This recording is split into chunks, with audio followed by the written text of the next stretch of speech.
Perempuan itu dalam tradisi orang dia bilang wewene, artinya pemberian berkat dari sang pengada kehidupan. Karakter masyarakat Minahasa itu beda dengan daerah lain itu karena ketika orang memahami perempuan itu, orang itu bukan babu.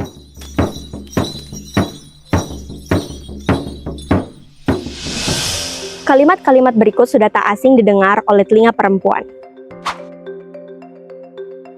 Kalimat-kalimat ini adalah wujud dari patriarki, suatu sistem sosial yang menempatkan kaum laki-laki sebagai kelas utama dan kaum perempuan sebagai gender di kelas kedua. Intinya, patriarki adalah ketiadaan kesetaraan dan keadilan gender. Menjadi suatu tantangan yang amat besar untuk mengentaskan patriarki di Indonesia, karena sistem ini telah mengakar kuat dalam sejarah dan kehidupan berbagai suku di Indonesia. Contohnya, suku Bali, suku Batak, suku Toraja, suku Jawa, dan suku Sasak di NTB. Sistem patriarki di Indonesia dipengaruhi oleh feodalisme, kolonialisme, bahkan tafsir agama.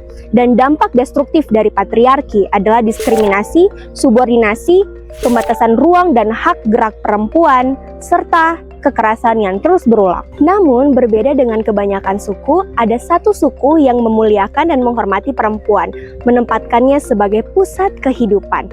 Inilah suku Minahasa, Sulawesi Utara. Perempuan itu dalam tradisi orang dia bilang wewene, artinya pemberian berkat dari sang pengada kehidupan. Orangnya bilang empung wailan wangkong. Dari orang cerita penciptaan di sini, bagaimana perempuan dapat tampah istimewa. Di cerita awal penciptaan yang diciptakan pertama kali itu Katareni Mema, Karema dalam wujud perempuan. Kedua kali Lumi Muut masih dalam wujud perempuan. Nanti ketiga baru laki-laki, Toar. Apa nilai yang menjadikan Minahasa itu stand out dan dia itu menjadi berbeda itu? Ketika orang memahami perempuan itu, orang itu bukan babu. Beberapa tempat yang kita kunjungi itu, orang menganggap perempuan itu manusia di bawah. Contoh kalau ada tamu itu perempuan tak boleh sambut tamu. Perempuan itu cuma boleh taruh makanan minuman, sudah langsung pulang di belakang. Atau laki-laki yang makan, setelah itu yang sisa-sisa makanan itu yang perempuan baru makan. Itu di Minahasa itu nilai-nilai begitu yang sangat orang tolak. Karakter masyarakat Minahasa itu beda dengan daerah lain itu karena orang tidak mengenal sistem feodalisme. Kultur masyarakat Minahasa itu kan pada dasarnya orang itu masyarakat nomaden di awal-awalnya itu kan, sehingga kalau orang membatasi ruang lingkup kerjanya perempuan ini, otomatis itu struktur masyarakat yang nomaden ini akan mau berhasil dengan baik. Contohnya misalkan kalau semua ruang akhirnya diambil laki-laki, perempuan cuma tahu 3M yang di salah satu suku di Indonesia yang terapkan, yang cuma macak, manak, masak. Itu kan maksudnya perempuan itu dianggap sebagai objek, bukan subjek. Jadi akhirnya perempuan yang harusnya dia mengambil posisi-posisi yang setara, cuma didomestifikasi dengan tugas-tugas babu. Dalam tradisi Minahasa, perempuan memainkan peran yang sangat penting. Mereka adalah pemimpin spiritual yang disebut dengan walian, sang penuntun jalan kehidupan dan sang penyembuh, menjadi penghubung antara manusia dengan manusia dan manusia dengan sang pencipta. Di masa lalu, ketika perang antar kampung terjadi, yang menjadi sasaran utama dari para pemburu kepala justru adalah walian. Ini bukan karena menunjukkan mereka lemah, tapi sebaliknya, karena merekalah pemegang kehidupan di kampung tersebut. Jika ia, seorang walian, berhasil ditumpaskan, maka runtuhlah peradaban di kampung itu.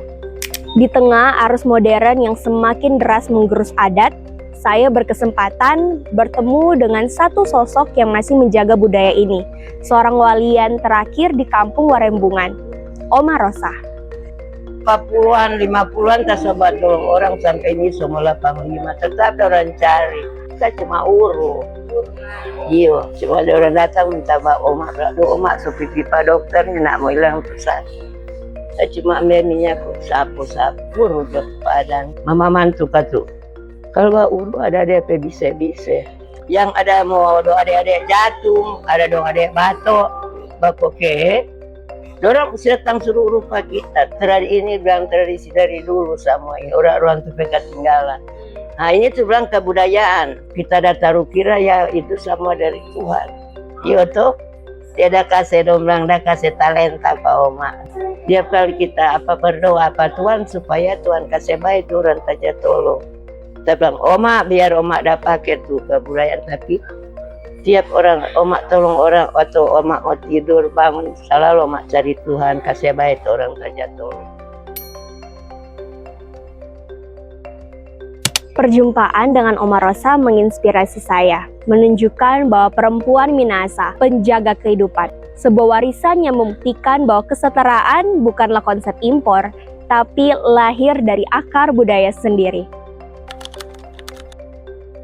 Nilai egaliter sudah diterapkan di masyarakat Minahasa sejak dulu. Ada sebuah ungkapan tua dari zaman Pina Wetengan yang berbunyi Sitou Pelemaso, Sitou Mapute Waya, yang artinya setiap orang sama dan sederajat. Di situ budaya Minahasa bisa hadir. Ketika orang memberikan perspektif bahwa ini laki-laki dan perempuan sama, cuma beda fungsi, dari situlah kalau kesetaraan gender dan orang boleh menekan ini angka kekerasan terhadap perempuan.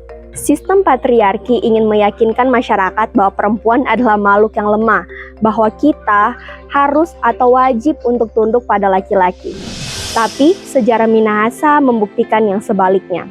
Perempuan adalah penjaga kehidupan, pemimpin dan penggerak. Budaya suku Minahasa mengingatkan kita bahwa di tanah kita sendiri ada nilai-nilai kearifan yang bisa menjadi jawaban atas patriarki dan kekerasan terhadap perempuan. Sejarah dan budaya bukan hanya cerita masa lalu, melainkan sebuah cermin masa depan. Dari Minahasa kita belajar, kesetaraan bukanlah mimpi yang jauh, tapi sebuah warisan yang harus kita jaga dan kita lestarikan.